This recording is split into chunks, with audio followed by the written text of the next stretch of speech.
Servus meine Lieben, letzte Woche habe ich euch die Stockentenpopulation von Hässleholms-Hembygdspark vorgestellt und auch heute bleiben wir am Wasser. Unsere heutigen Stars sind die Höckerschwäne vom Berliner Müggelsee.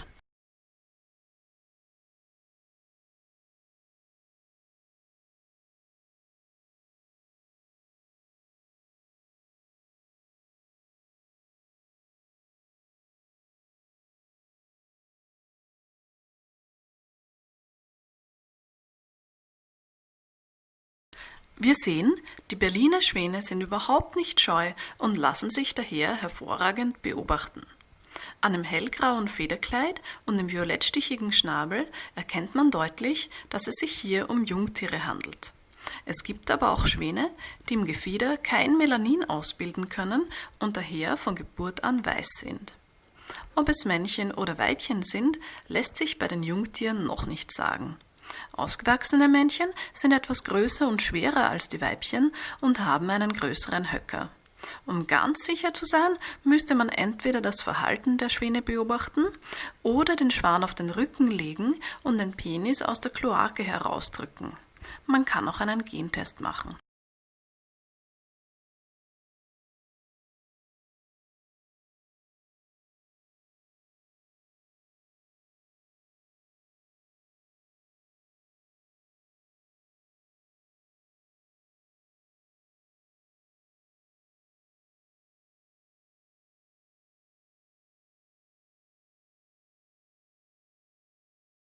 Schwäne haben ein großes Repertoire an Rufen, die je nach Situation ganz anders klingen können.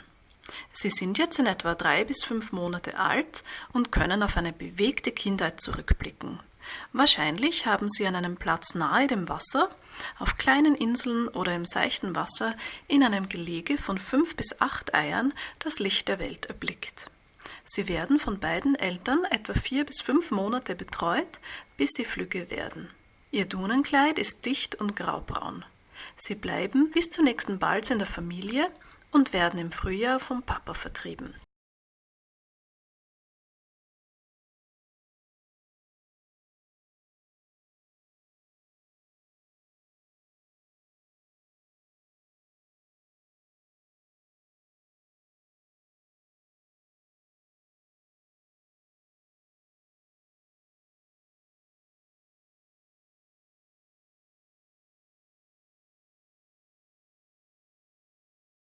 Im Alter von 12 bis 14 Monaten werden die Jugendlichen ihr weißes Erwachsenenkleid anlegen. Mit 3 bis 4 Jahren beginnt dann das Schwanendating. Bei der Balz schwimmen Männchen und Weibchen aufeinander zu, stecken synchron die Köpfe mehrmals ins Wasser, sie umschlingen ihre Hälse oder schwimmen mehrere Male gemeinsam im Kreis. Wenn es Konkurrenz durch ein anderes Männchen gibt, kommt es häufig zum Kampf, bis sich einer der Schwäne entfernt. Ein Schwanenpaar bleibt entgegen der verbreiteten Meinung nicht ein Leben lang zusammen. Es werden auch Schwäne mit mehreren Partnern, Scheidungen und alleinerziehende Mütter beobachtet. Die besten Überlebenschancen haben aber Küken von aufeinander eingespielten Paaren.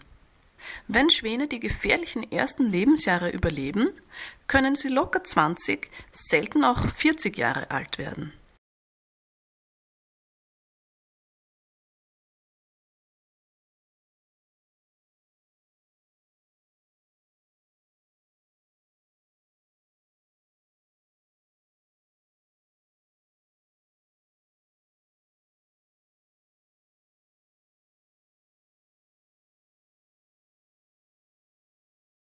Schwäne können von Geburt an schwimmen und bewegen sich elegant im Wasser. Dass sie ein Bein aus dem Wasser heben, ist ganz normal.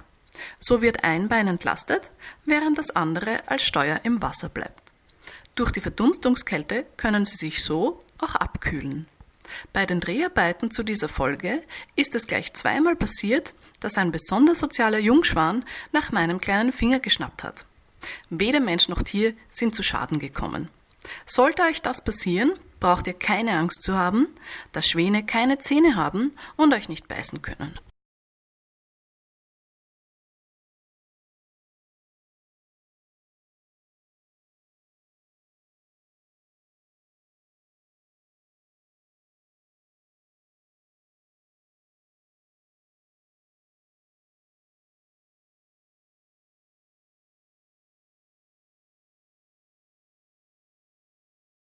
Nichtsdestotrotz solltet ihr Schwänen wie allen anderen Wildtieren respektvoll begegnen.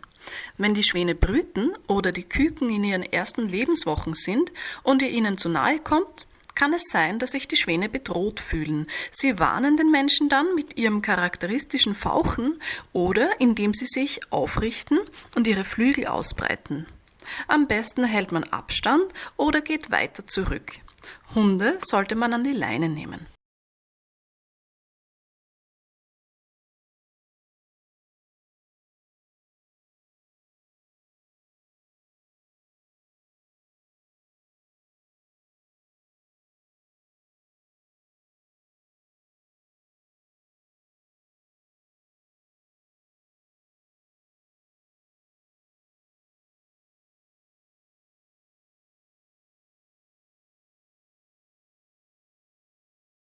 Schwäne ernähren sich von Wasserpflanzen, Gras, Muscheln und Schnecken.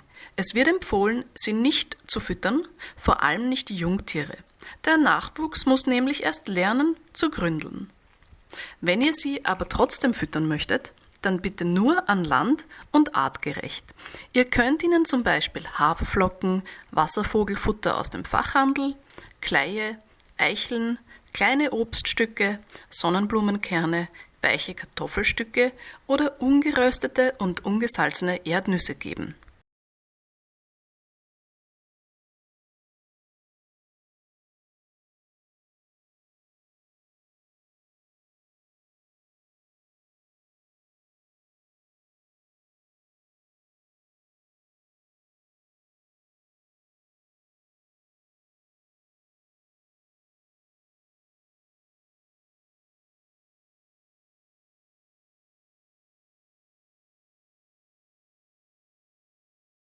Selten, aber doch kann es vorkommen, dass sich Schwäne zum Beispiel auf eine Fahrbahn verirren.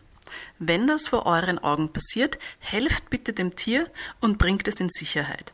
Meistens lässt sich der Schwan ohne Protest vorsichtig nehmen, da er weiß, dass man ihm nichts Böses will.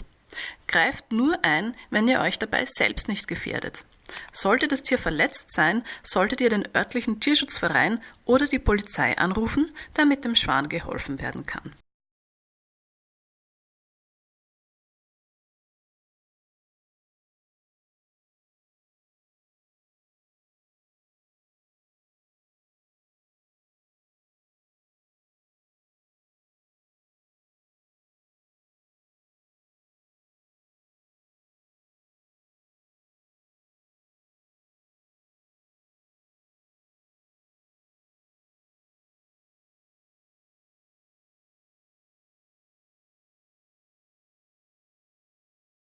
Vielen lieben Dank an alle 19 Abonnenten. Ihr seid meine Motivation, jede Woche mein Bestes zu geben. Zur Feier, dass wir bereits 19 sind, möchte ich eine Special-Folge produzieren, in der ich mich einem verwandten Thema widme. Wenn ihr dazu Ideen habt, schreibt mir bitte einen Kommentar. Danke fürs Zusehen, Baba und bis nächste Woche bei Animaux sans frontières.